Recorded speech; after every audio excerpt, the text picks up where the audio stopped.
ანუ ამ ვიდეოს კომენტარები ნახე და სრული ფსკერი.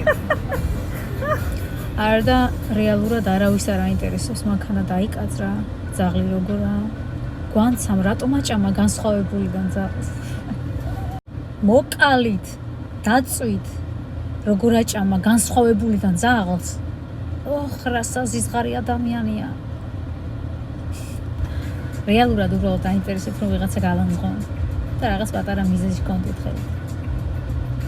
არ აინტერესებთ არავინ. არც ძაღლი, არც მანქანა რეალურად. უბრალოდ მანქანა თვალში მოხვდათ, რადგან გოლდიგერები არიან. მხოლოდ მას უყურებენ, აუ, პორშე, იცი ეს რა ღირს. ხალხმა როდესაც კალვასი გაფრინდა და სახურავზე აღმოჩნდა. და ძაღლი ავიდა კაპოტზე. ჩვენ რაზე ვფიქრობდით, იცი? რომ ძაღლი არ ჩამოვარდნილიყო. ძაღლი რაზე ფიქრობდა, იცი? რომ კალვასი ეჭამა. და თქვენ რაზე ფიქრობთ, იცი?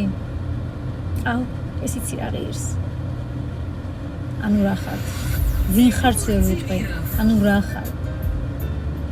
სამწუხაროდ უმრავლესობა ძალიან ცუდი ადამიანსაც ვერ უწოდებ პრინციპში. ნუ რაღაცეები, გოლდიგერები, ჩვეულებრივი ჟესტის ხამები, რაღაც დაინახეს და მოხვდა თვალში. ოღონდ ერთმანეთი შეჭამონ, დაჭამონ. ერთმანეთის სიძულვილი. ხახო თქვენ არავინ არ გიყვართ. ადამიანებზე ერთმანეთი არ გიყვართ. თუმცა ზაღლები ხომ საერთოდ ჟესტი გიყვართ კი.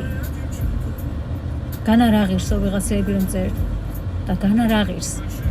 იყიდით უკვდავებას, მიცვალებულებს გაიცოცხლებთ. ვერა ხო? ანუ არც ისე ძვირი არ ყოფილა.